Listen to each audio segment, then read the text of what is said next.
que permitió el desarrollo de las revoluciones industriales fue el surgimiento del iluminismo, ¿sí?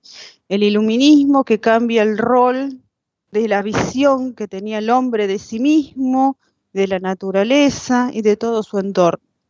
Acompañado este iluminismo también de un cambio religioso que se dio primero en Alemania, en Ginebra y por supuesto en Inglaterra con el anglicanismo, y que va a cambiar la perspectiva que tiene el hombre de su propia visión, de la religión, de la familia y de su relación con el trabajo y principalmente con el dinero, ¿sí? Deja de ser pecado trabajar para ganar dinero, deja de ser pecado prestar dinero, entre otras cosas. Bien, hasta acá, ¿qué más? ¿Qué dudas quedaron respecto a esto de las clases anteriores o de lo que se estuvo viendo? ¿Ninguna? Hay un micrófono que está abierto.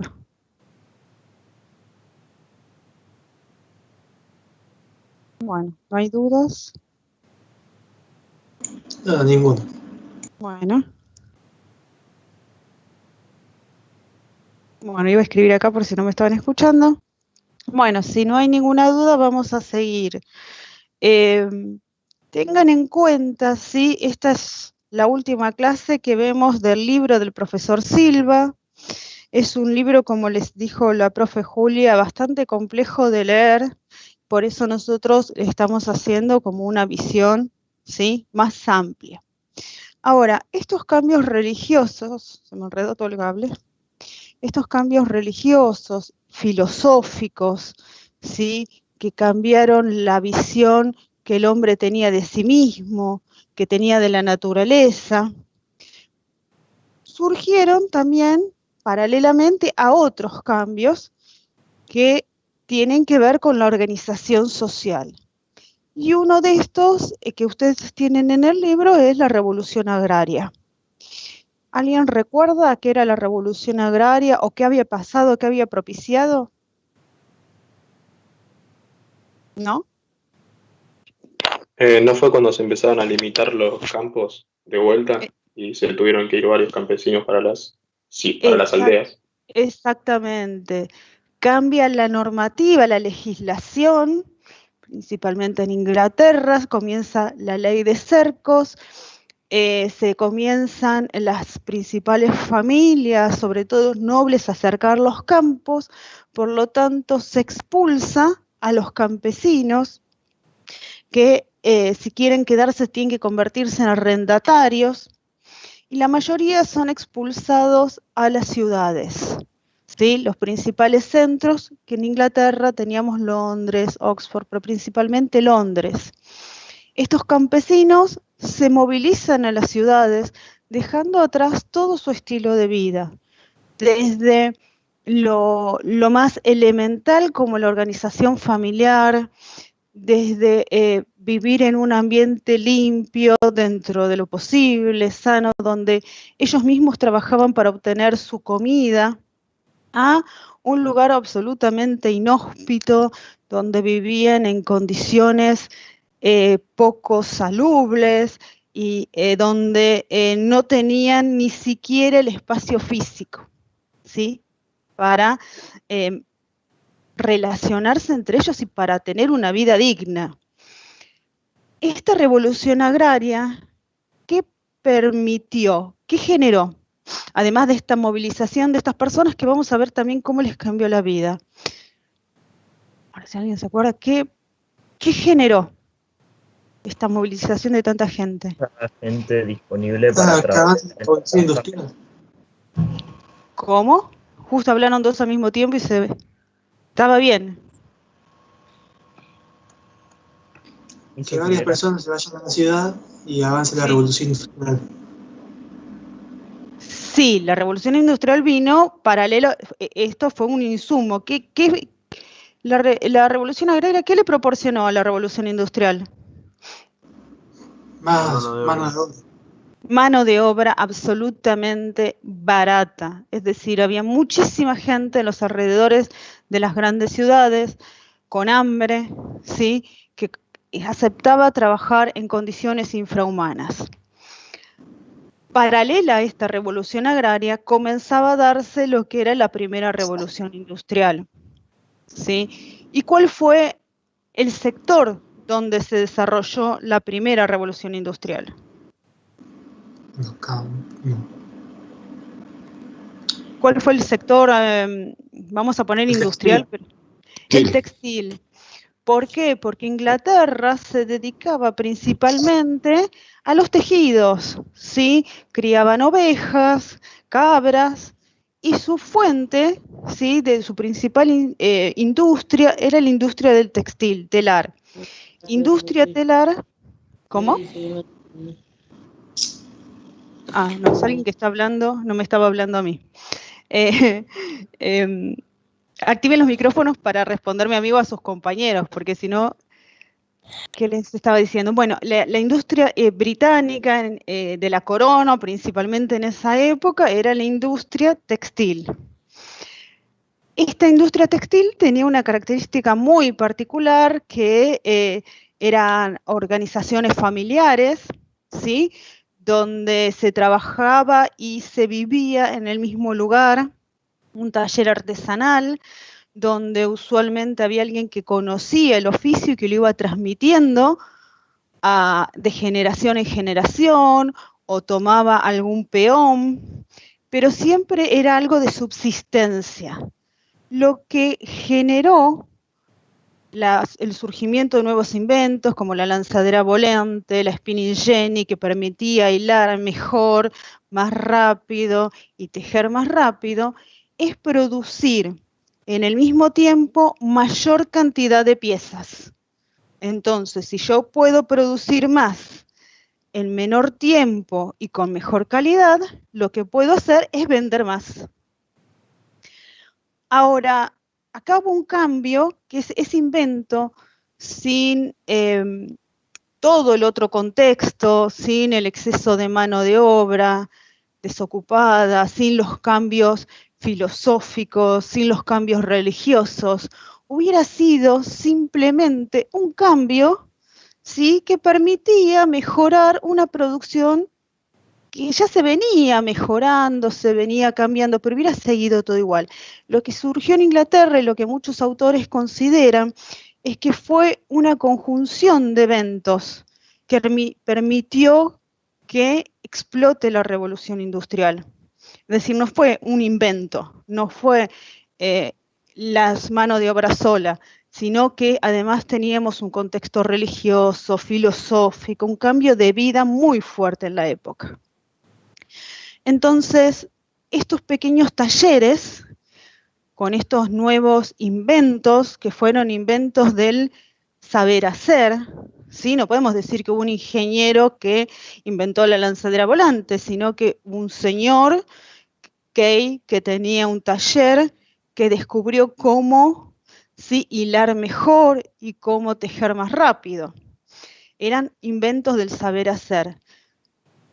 Se dieron cuenta que estas máquinas se podían reproducir y que al haber tanta mano de obra barata, podían producir mucho más de lo que venían haciendo en forma artesanal.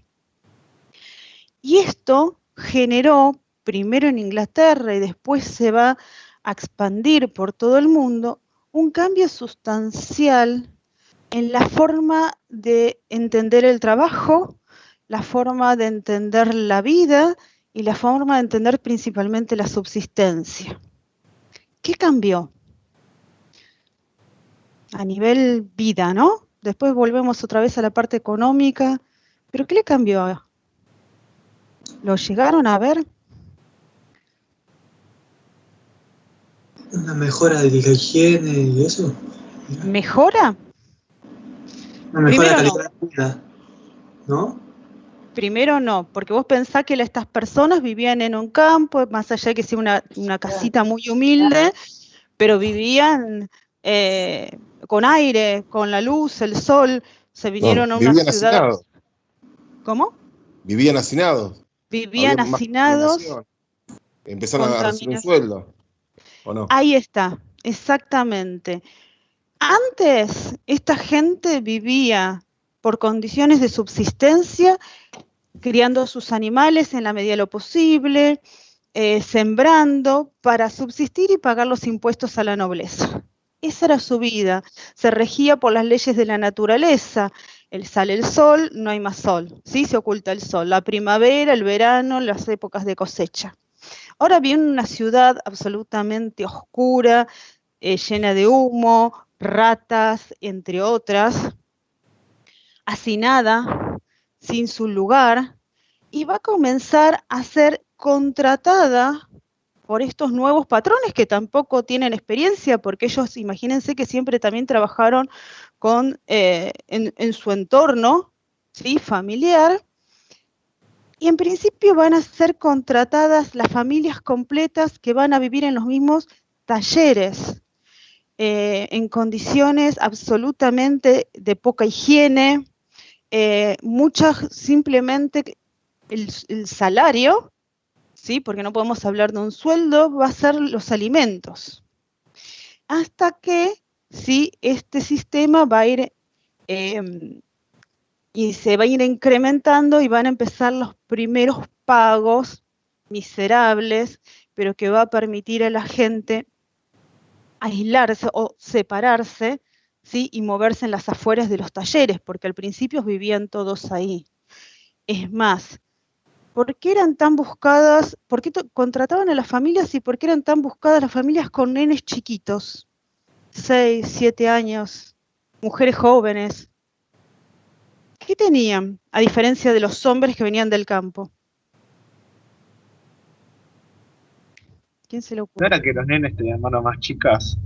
Tenían las manos más chiquitas, ¿sí? Siempre había visto ese aspecto, que decían que con las manos más chicas podían hacer operaciones más específicas, tipo adentro de las máquinas o varias Exactamente, cosas más. sí. Es más, perfecto. Y hay un concepto que va a surgir de esta época, que es la cadena de producción, que es porque a los nenes más chiquitos, aquellos que tienen hermanos, imagínense, cómo tenés a un nene chiquito de 7, 6 años, 8, trabajando constantemente, los tenían encadenados a los telares, ¿sí? Por eso la cadena de producción. Estos nenes que estaban encadenados, lo que hacían era meterse por abajo de las máquinas y con sus manitos chiquitas desatar los hilos, acomodar las lanzaderas. Incluso hay muchas crónicas de mutilaciones, porque quizás se soltaba la lanzadera y le cortaba los deditos. Cosas espantosas de la época, ¿sí? Piensen en que hasta la Revolución Francesa no se va a hablar de derechos humanos ni de derechos laborales, mucho menos, ¿sí? Eso va a venir mucho después. Por lo tanto, eran las condiciones que se daban en ese momento, ¿sí? ¿Cuánto podía ofrecer? Y además, piensen que si yo no quería trabajar, había 200 personas que querían mi trabajo. Pero esto también va a tener un cambio muy fuerte en la sociedad británica. Primero porque las ciudades, las urbes, se van a ver invadidas, ¿sí? Porque ese era el concepto que ellos tenían, por una gran cantidad de personas en condiciones prácticamente de miseria. Eso por un lado. Pero por otro lado, porque la organización familiar va a cambiar. ¿Quién organizaba las familias? ¿Quién tenía el poder de decisión cuando estaban las granjas o los granjeros, los campesinos y el taller artesanal? ¿Quién mandaba? ¿Quién tomaba las decisiones? El padre. Más experimentado. Claro, el padre, el mayor, ¿sí? El abuelo, el dueño de la granja, el dueño del espacio, la persona con mayor edad, con mayor experiencia, porque además los conocimientos se transferían de esa forma. Ahora, ¿sí? Ahora los conocimientos, las decisiones, los va a tomar el patrón del taller. Entonces, esta persona, este padre de familia, este abuelo, sobre todo la gente mayor que no podía trabajar, empieza a ser relegada, empieza a perder su espacio en los núcleos sociales, principalmente los más pobres. Con un condimento adicional, que los cambios religiosos y esto de que todos tienen, así sea miserable, un pequeño salario, va a generar la fracción, ¿sí? El fraccionamiento de las diferentes familias. Las familias empiezan a romper, empiezan a romper los códigos. ¿Cómo? No se entiende. Se empiezan a cambiar los códigos, las relaciones, ¿sí? Ya la decisión no es unánime de la persona que estaba al mando de la familia porque los otros tenían ingresos o más ingresos. Entonces, eso fue el cambio básicamente social que produjo la revolución industrial. Ahora, la revolución industrial lo que generó adicionalmente es un cambio en cómo ver el comercio, cómo ver las relaciones humanas y cómo ver las relaciones internacionales. Por un lado, si vamos a lo humano, que es lo que venimos hablando, el hombre se convirtió, y esto va a sonar espantoso, después se le intentó dar otro, en una mercancía. El hombre formaba parte de un sistema productivo y por lo tanto yo pagaba para obtener su trabajo. ¿Sí? No tenía ni derechos ni nada. Yo pago, bueno, vos perteneces a este taller y me tenés que obedecer. Entonces el trabajo del hombre pasó a ser una mercancía. Eso por un lado. Por el otro lado, si produzco más, necesito vender más.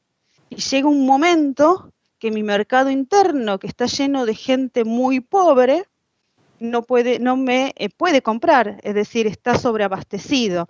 Y tengo que salir a buscar nuevos mercados.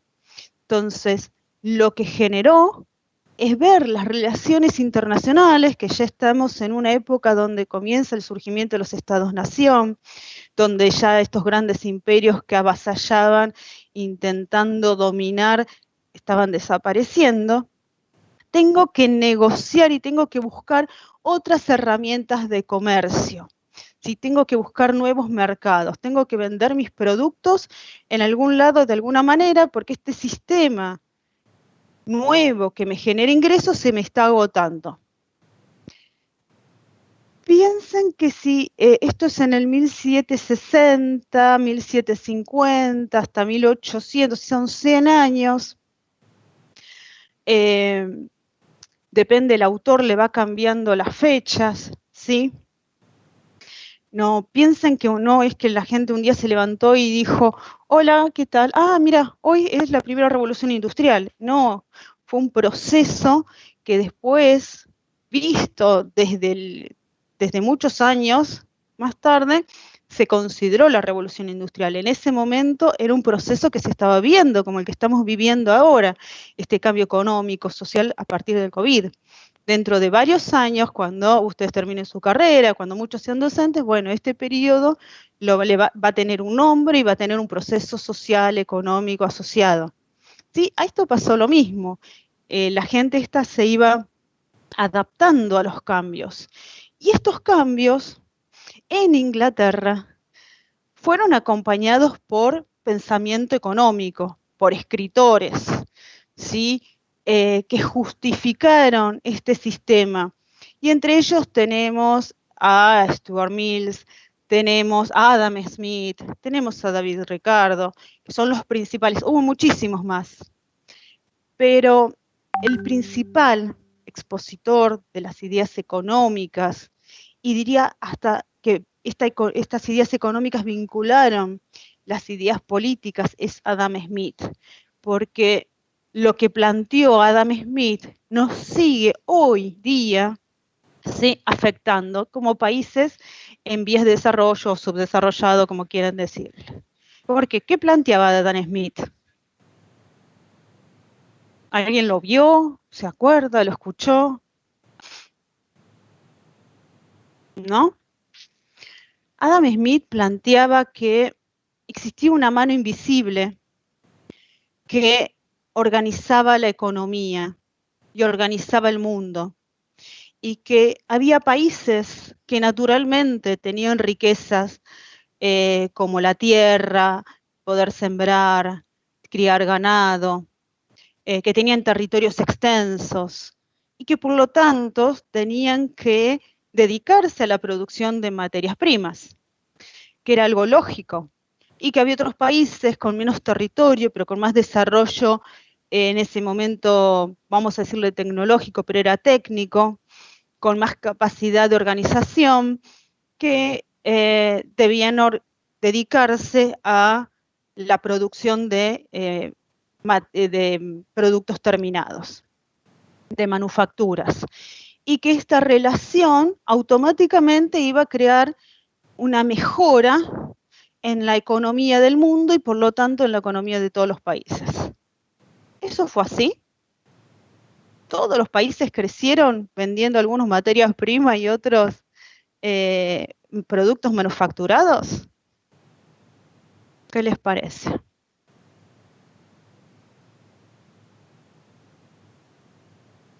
Que no. No. Sí, no. Esto fue una justificación teórica del sistema británico que se esparció. ¿Sí? El liberalismo es una teoría económica que lo único que generó es una mayor desigualdad entre los países con tecnología o técnica, ¿sí?, que tenían desarrollo en ese momento, vamos a poner pseudoindustrial, porque todavía no podemos hablar de industrias, a los países que se estaban formando, que tenían simplemente recursos naturales, ¿sí? Pero este liberalismo, tanto la mano invisible como la riqueza de las naciones, el surgimiento del concepto de homus economicus, que el hombre es holgazán por naturaleza y solo trabaja por un sueldo, solo trabaja por un incentivo económico, transformarlo en mercancía, ¿sí?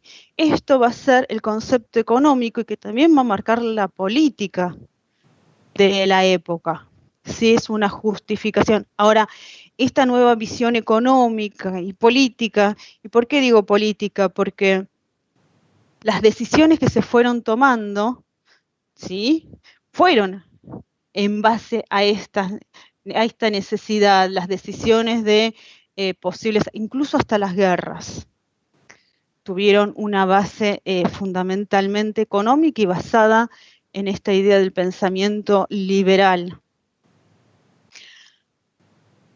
Piensen que también estamos en un momento donde comienzan las independencias, independencia de Estados Unidos, en Francia tenemos la Revolución Francesa, que si bien va a comenzar o dar el puntapié más tarde los derechos humanos, esto no significa que en todo el mundo se respeten los derechos humanos, que haya derecho a los trabajadores.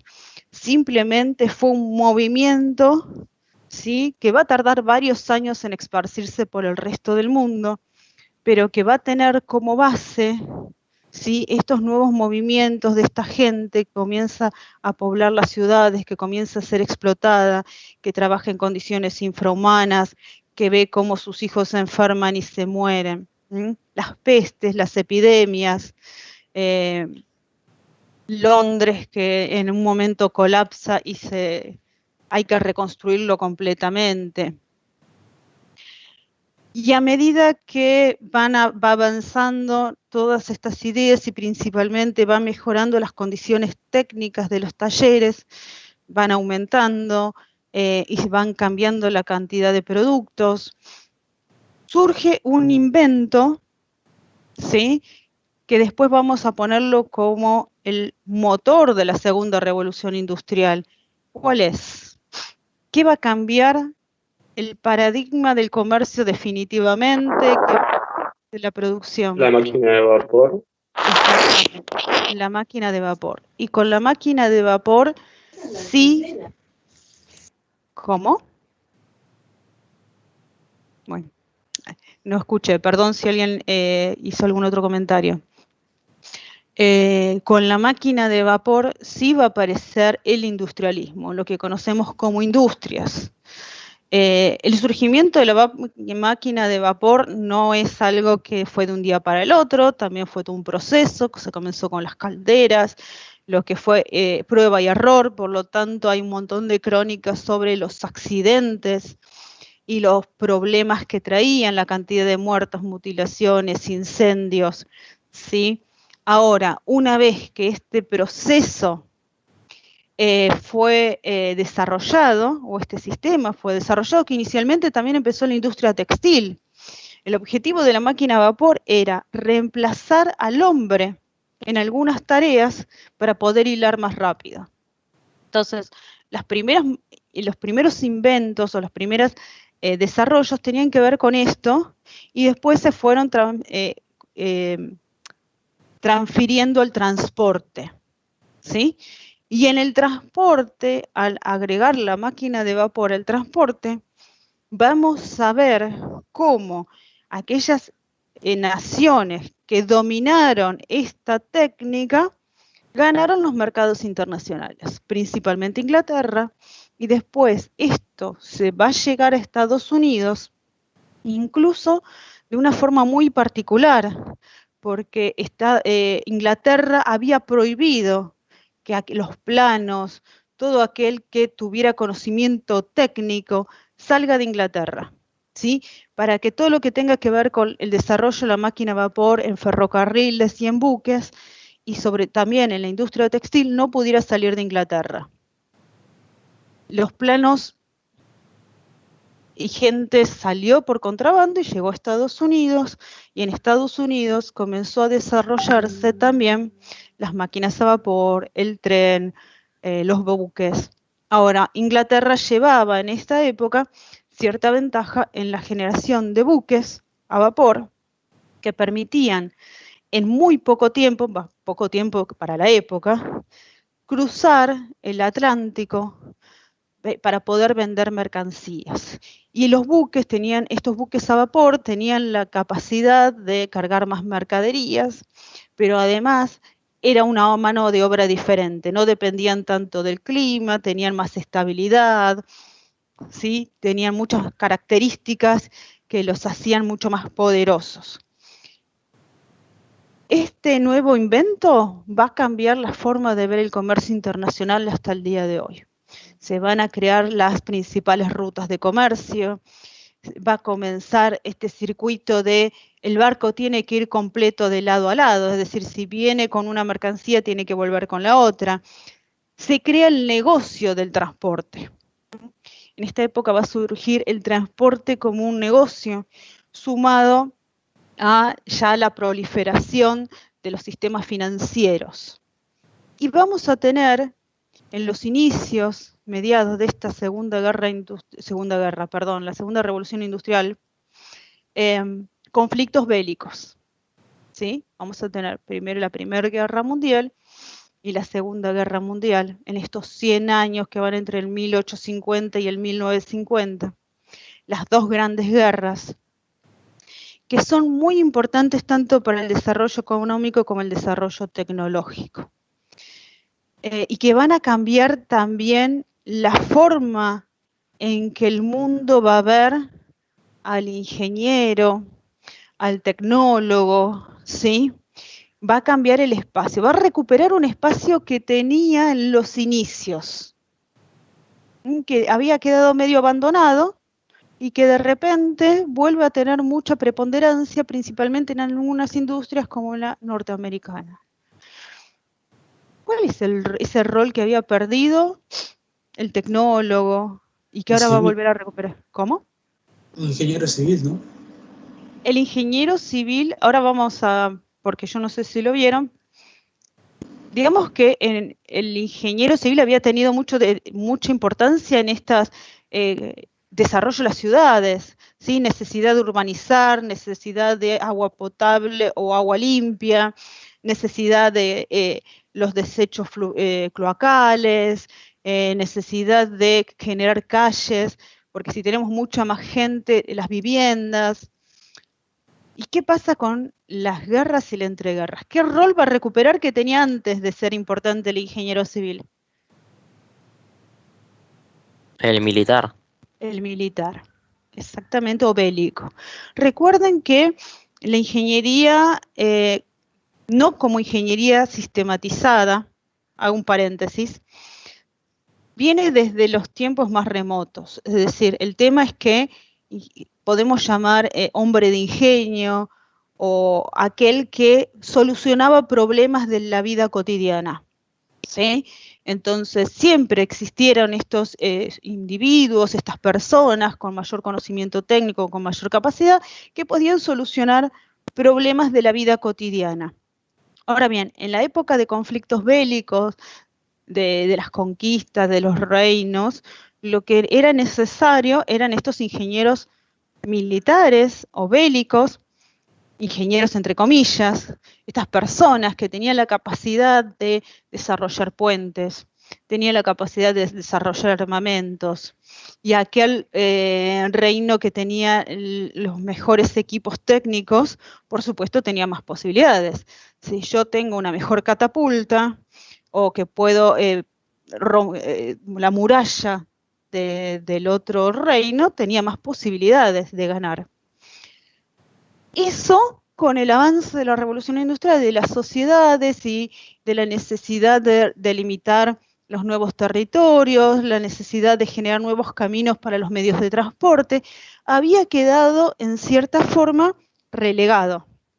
Ahora, con los conflictos bélicos, van a surgir una industria bélica que va a necesitar, ahora sí, de conocimientos sistematizados, de una formación mucho más específica.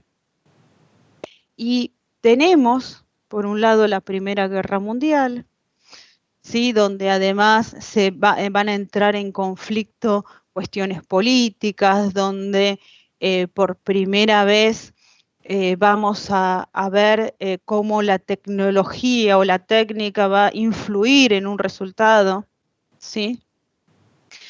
Pero el cambio más importante en lo que es el devenir del desarrollo de esta profesión va a ser en la Segunda Guerra Mundial. Porque la Segunda Guerra Mundial va a tener no solo un impacto social, humano, ¿sí? Sino además económico, pero principalmente tecnológico. ¿Qué inventos recuerdan o leyeron o vieron, sobre todo las películas, la Segunda Guerra Mundial, que van a cambiar la historia o la vida o la forma de relacionarse? ¿Qué inventos?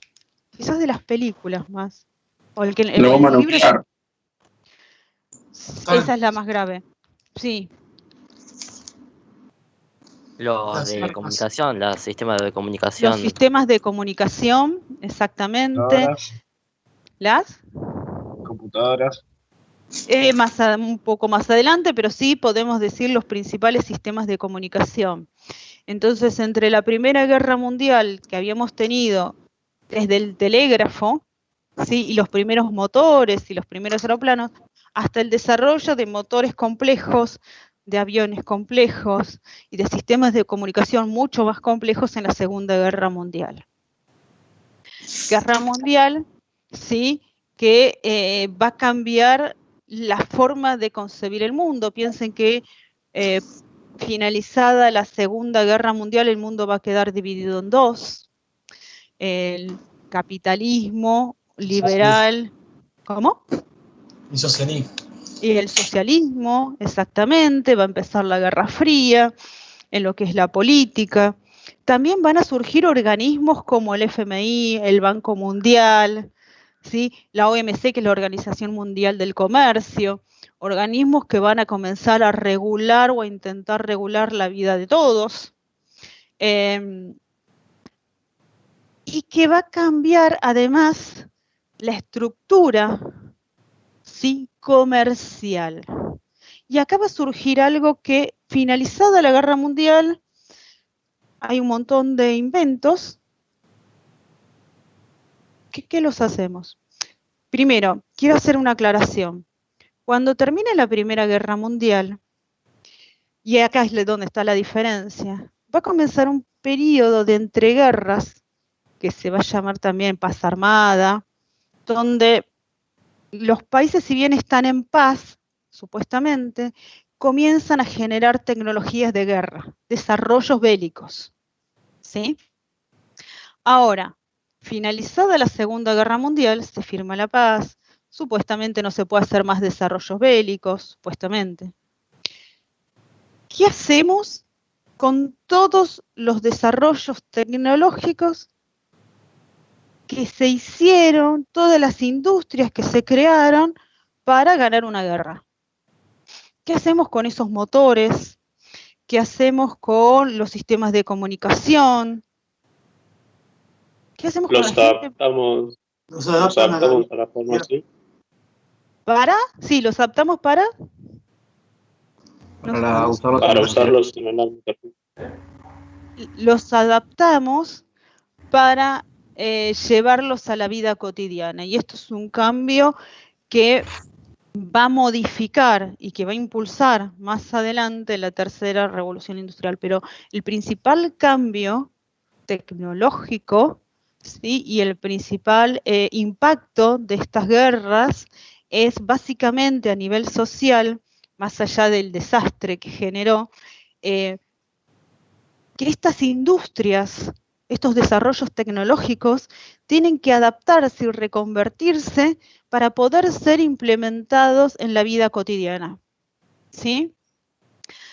Y va a surgir acá, principalmente en Estados Unidos, y después se va a desparramar, la necesidad de crear consumo. Y para generar consumo, necesito crear necesidades que la gente no tiene. Y para generar necesidades que la gente no tiene, surgen los primeros conceptos de publicidad. Entonces tenemos en la década del 50, empieza en el 40, pero principalmente década del 50 y 60, en Estados Unidos, una industria de la comunicación. Y principalmente como centro el ama de casa, ¿sí?, que va a ser principalmente por la idea del sueño americano, ¿sí?, la casa, la mujer que no trabaja, después va a venir el perro, la familia, los hijos y el auto, eso mucho más adelante, pero comienza a forjarse muy fuertemente, principalmente en los estados del sur, esta idea del ama de casa que consume. Y la van a ver en un montón de imágenes, consumiendo tostadoras, licuadoras, artefactos para el hogar, absolutamente innecesario. Va a surgir los primeros sistemas de teléfonos para los hogares, un poco más adelante la televisión, pero el consumo, la necesidad de convertir a estas familias trabajadoras en agentes de consumo. Y acá también va a haber un cambio en la forma de producción.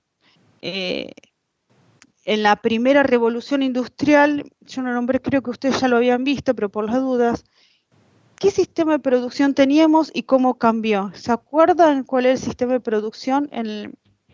Nosotros hablamos de cadena de producción. ¿Vieron a Keynes? No, yo me lo salteé.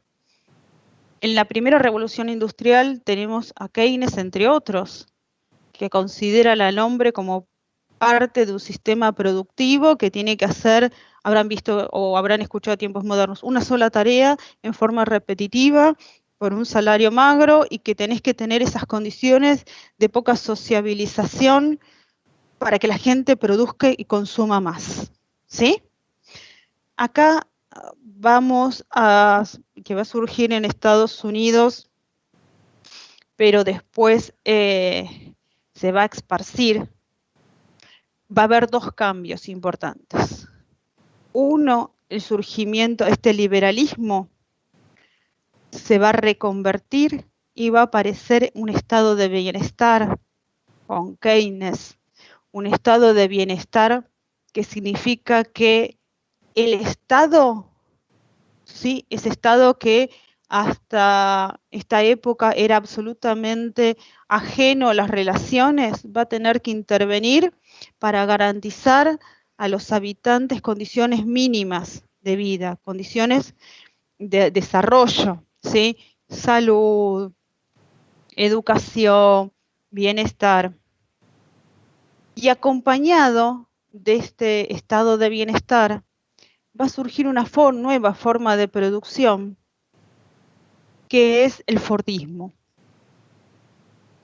El Fordismo partía de la base que los seres humanos, las personas, los miembros de estas comunidades laborales necesitaban relacionarse, necesitaban esparcimiento y principalmente necesitaban mayores ingresos. ¿Para qué? ¿Para qué necesitaban tener mejores condiciones laborales? No estamos hablando de sindicalismo, de nada por el estilo. Para mejorar la producción. Uno era eso, mejorar el ambiente productivo, pero tenía un fin mucho menos solidario, vamos a decir. Para ganar poder. Sí, y ¿qué pasa cuando la gente tiene tiempo? Piensen que antes trabajaba de lunes a lunes. ¿Qué pasa si de repente una familia, el padre, los hijos, la mamá, un fin de semana en su casa? ¿Qué pasa si les está sobrando algunos dólares por mes? ¿Qué hace? Va a hacer más consumo. Consume, exactamente.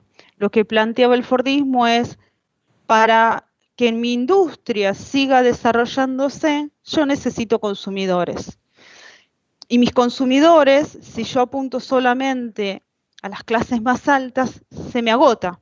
Más allá que yo intente generar consumo a través de la comunicación, de la publicidad. Lo que yo necesito es que mis obreros, ¿sí?, consuman. Así sea productos de una categoría menor, pero que consuman. Sí. El Fordismo no es como una cadena para hacer las cosas más rápido. También sí, en lo que es técnica, sí. En lo que es la parte tecnológica, sí. Se crearon cadenas de montaje diferentes que permitían procesos mucho más complejos y más rápidos.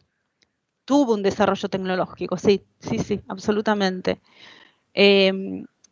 Pero también tuvo un impacto económico y social, ¿sí? Esta idea de los empleados tienen que tener cierto poder adquisitivo, tampoco estemos hablando de pero sí para que puedan consumir mis propios productos. Si mis empleados pueden comprar mi auto, ¿sí?, se los doy a un precio más económico y además, no todos, pero quizás los rangos más altos, y se lo doy a pagar, voy a vender muchos más autos que si solo tengo una línea alta, ¿sí?, de una categoría de consumo alto. Entonces, esto también va a cambiar la forma de percibir, ¿sí?, al trabajador. Tengan en cuenta que también estamos en la década del 50-60, donde también comienzan otros movimientos, tenemos también las ideas socialistas, ya tenemos un mayor desarrollo de los vínculos entre continentes, y por lo tanto también vamos a tener el surgimiento de las primeras agrupaciones sindicales, ¿sí? Los trabajadores van a comenzar a exigir sus derechos.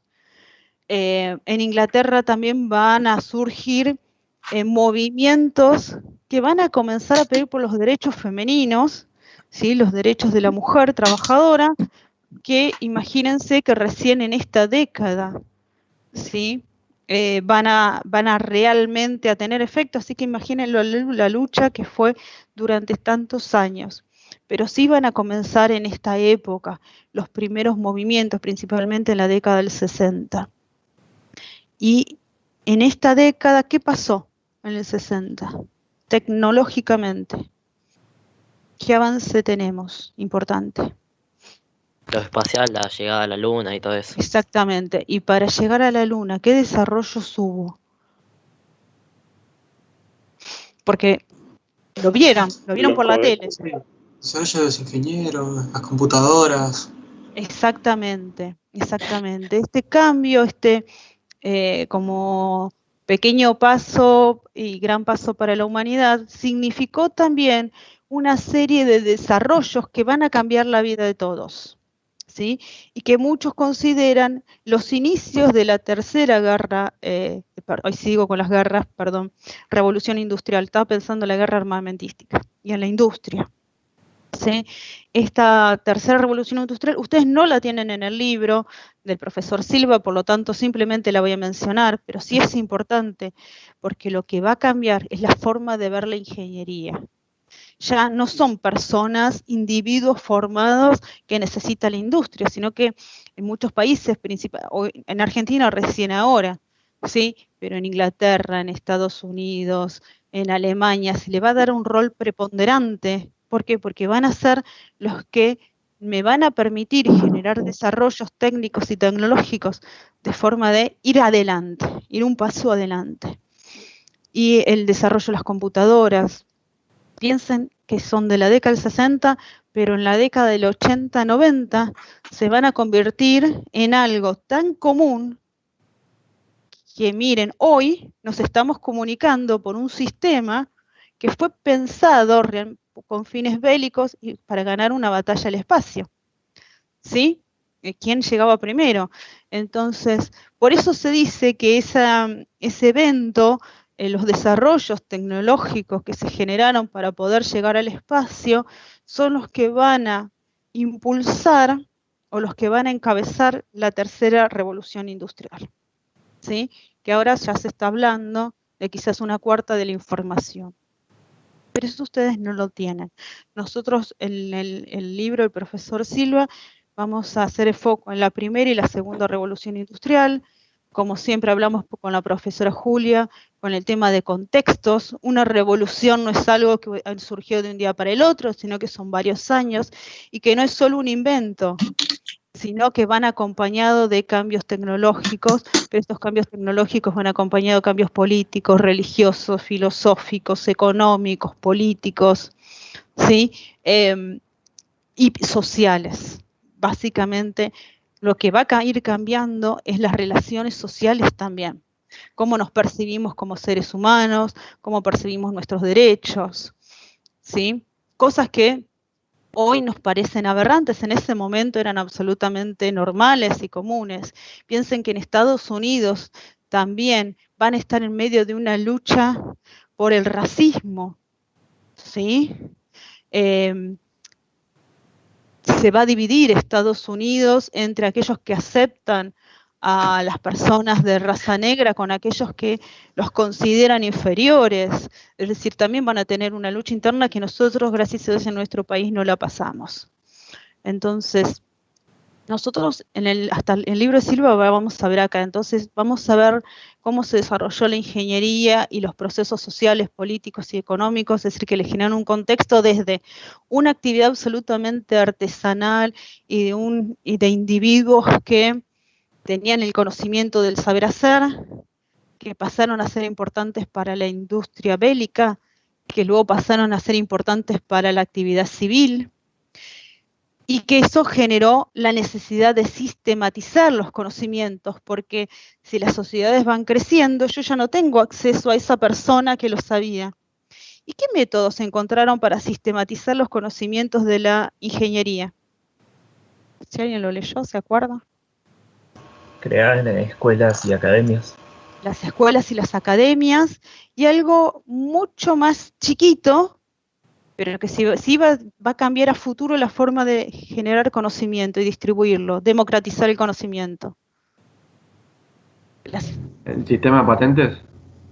Ese va a permitir obtener beneficios. Las enciclopedias. Las enciclopedias, que si bien tiene como un rol en lo que es el desarrollo de la ingeniería tangencial o secundario, lo que podemos sí decir que es importante, que permitió sistematizar conocimientos del saber hacer. Las primeras enciclopedias lo que hacían eran reproducir conocimientos de matemática, física, entre otras artes, y poder distribuirlo, traducirlo en varios idiomas que crucen, ¿sí?, los continentes. Y eso permitió sistematizar conocimientos. Y después, por supuesto, las academias. Nosotros no les vamos a pedir de ninguna manera que sepan los programas de las academias, el nombre de las academias, quién fundó las academias, pero sí es importante que miren, fíjense que la academia rusa no tenía los mismos intereses que la francesa o la alemana, o la inglesa. ¿Por qué? Porque lo que se buscaba era formar ingenieros que respondan a las necesidades del propio Estado, ¿sí? Pero de ninguna manera es lo mismo que los inventos. Los inventos es importante para que los lean, para que ustedes puedan contextualizar, pero no vamos a preguntarle en qué año se creó el telégrafo, o quién creó la primera locomotora, o la primera máquina a vapor, o la primera bomba, de ninguna manera. Nosotros con esta clase, y quizás todas las preguntas que tengan la clase que viene, vamos a dar por finalizado el texto del profesor Silva. Vamos a empezar con otros textos, quizás más sencillos quizás en la lectura, quizás más complejos en los contenidos, ¿sí? Pero con esto les vamos a ir dando el cierre a este tema del surgimiento y desarrollo de la ingeniería a lo largo de la historia. ¿Qué dudas o planteos quedaron? ¿Algo que quieran comentar? Yo sí. Sobre la llegada de la ingeniería en Argentina, no me quedó muy claro. Bueno, ¿por qué no lo nombramos tanto? Porque si bien está en este libro, en la segunda parte del año hay otro libro del titular de cátedra que habla todo sobre el desarrollo de la ingeniería en la Argentina. Entonces lo vamos a retomar. Por eso es que ni la profesora Julia ni yo lo mencionamos, pero más o menos te lo aclaro. Cuando la Argentina comienza a organizarse y comienzan los primeros sistemas y los primeros proyectos de país, podemos hablar del 1880 con la generación del 80, que fue el primer grupo de gobernantes que sistematizó la organización social, va a necesitar ingenieros. ¿Para qué? Para desarrollar el transporte público, la infraestructura principalmente de Buenos Aires y Rosario, y esta generación tenía la intención de convertir a Buenos Aires y también a Rosario, pero principalmente Buenos Aires, en la París europea. Entonces, para conseguir eso, ¿sí?, en la país latinoamericana, perdón, ¿sí?, para conseguir eso necesitaba ingenieros que vinieron a trabajar a nuestro país. Muchos exiliados de Italia o exiliados de España, Inglaterra, ¿sí? Imagínense, en esa época tenías una causa penal, ¿quién te iba a buscar acá? Y después se fue sistematizando en nuestro país lentamente, aunque tardó mucho más el reconocimiento social. Hubo una época donde coexistían ingenieros nacionales con ingenieros que venían de Europa, donde ese reconocimiento al ingeniero europeo era superior al ingeniero que se formaba acá. Algo que cambió radicalmente, y hoy los ingenieros argentinos son reconocidos en todo el mundo. Tenemos ingenieros de la UTN en muchas organizaciones, incluso hemos tenido en la NASA, ingenieros argentinos en todos los principales centros de desarrollo científico y tecnológico, ¿sí? Fíjense cómo cambió. Pero en esa época, por ejemplo, llegamos a que el que desarrolló Puerto Madero jamás vino. Lo desarrolló desde Inglaterra. Y lo más terrible, no es que vino alguien y sacó fotos, ¿sí?, o le pudo mostrar así con una videoconferencia cómo era no, con dibujos, con cosas muy precarias. Diseñó un puerto que por eso hoy no sirve, ¿sí? Así que a ese nivel. Eso lo vamos a... Sí. Eso era que decía que en realidad lo había desarrollado un ingeniero argentino, pero que como que le robó la idea, o sea, no la idea, pero el trabajo. Parte del trabajo, sí. Sí, parte del trabajo lo robó, lo cambió, se modificó y ganó la licitación. Pero sí, hay parte del desarrollo, por eso también es erróneo y quedó mal. ¿Sí? No sirve para lo que eran después se tuvo que crear el Puerto Nuevo. Pero sí, es verdad. En esa época, y hasta hace muy poco, y por eso también el desarrollo de patentes, y hoy todos ustedes incluso van a ser formados en esto de, bueno, el desarrollo en mi patente es muy importante. En esa época el robo de planos, el robo de ideas, era absolutamente común, el soborno. Exactamente, sí. Así que esto lo vamos a retomar en la segunda parte del año. Nosotros ahora vamos a seguir cómo esto impactó en las sociedades, cómo estos cambios y los desarrollos tecnológicos impactaron en la parte social, y después vamos a retomar qué pasó en nuestro país, cómo se desarrolló en nuestro país tecnológicamente, políticamente, científicamente. ¿Qué otra consulta?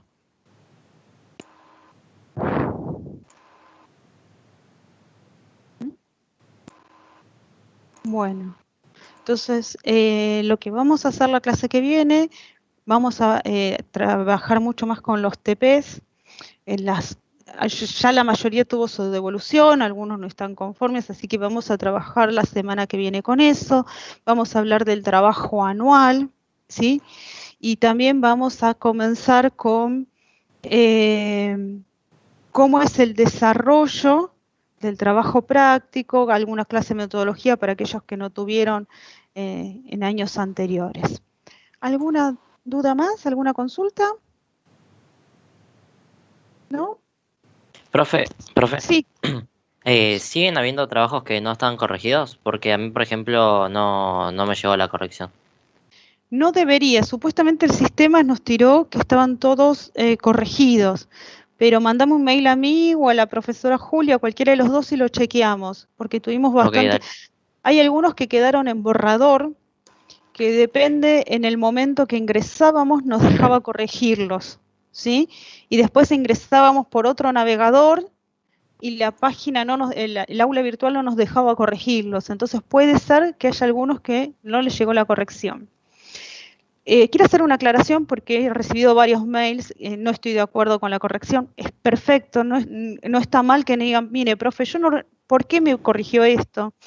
Las principales están desaprobados por dos cuestiones. Uno, que no se cumple la consigna, son demasiado amplios, hay demasiado texto, hay demasiado desarrollo. No es un cuadro en sí mismo, un esquema en sí mismo. Y otros porque quizás le falta cosas o desarrollaron todo el contexto, ¿sí? Pasándose, y faltó esto de, bueno, el desarrollo propiamente del ingeniero. No se preocupen, es un trabajo de ensayo, es el primero. Le ponemos aprobado o desaprobado por una cuestión conceptual, para que ustedes también estén organizados y sepan dónde están parados, qué pensamos, cómo corregimos. Pasa lo mismo en la presencialidad. Vamos a empezar a trabajar en equipo para que les sea más fácil a ustedes y para nosotros también poder hacerles las devoluciones más rápido, porque tenemos casi 300 trabajos, tenemos que corregir. Entonces, pero no se sientan mal, hagan todas las consultas que necesiten. Es un trabajo que lo pusimos para empezar a conocernos, ¿sí? Porque después va a haber evaluaciones reales. Y estos trabajos después a fin de año, lo que hacemos es una instancia de evaluación, pero no van a tener que volver a hacer este esquema. Vamos a hacer un trabajito, que ojalá sea presencial, para que ustedes recuperen esto, pero no les afecta la promoción. Sí lo tenemos como nota conceptual, pero no, lo aprobó, lo desaprobó, lo presentó. A ver qué hizo, sí, lo intentó. Todos tienen formaciones diferentes, nos tenemos que conocer, entonces no se preocupen, ¿sí?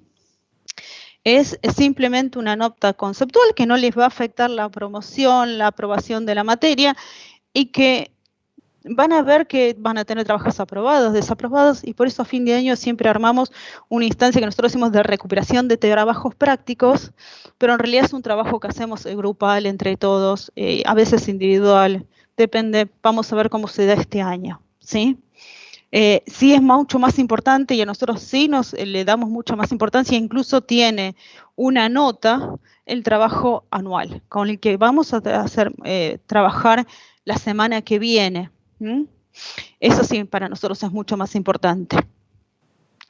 ¿Qué otra duda? Igual recuerden que nos pueden escribir, si no contestamos en 1 o 2 días, los fines de semana por una cuestión familiar a veces no contestamos. Pero si ustedes ven, escriben hoy, lunes, martes, la profesora no me contestó ninguna de las dos, vuelvan a enviarlo, porque no son los únicos cursos que tenemos. En mi caso estoy en la Regional Buenos Aires, estoy en Ingeniería y Sociedad Buenos Aires, pero también estoy en Comercio Exterior. Tengo otras actividades, la profesora Julia también, entonces hay momentos que las conexiones y los correos electrónicos colapsan. ¿Sí? Así que tranquilos, si no contestamos, vuelvan a insistir. No nos ponemos mal, no lo tomamos a mal. ¿Sí? Bien, bueno, me imagino que pronto van a tener otra clase, así que los voy dejando para que descansen un rato. Nos vemos conmigo o con la profesora Julia la semana que viene. Que tengan una buena semana, tengan los cuidados de la cuarentena y esperemos pronto termine y nos podamos ver en forma presencial. ¿Sí? Buen fin de Dale. y buena semana.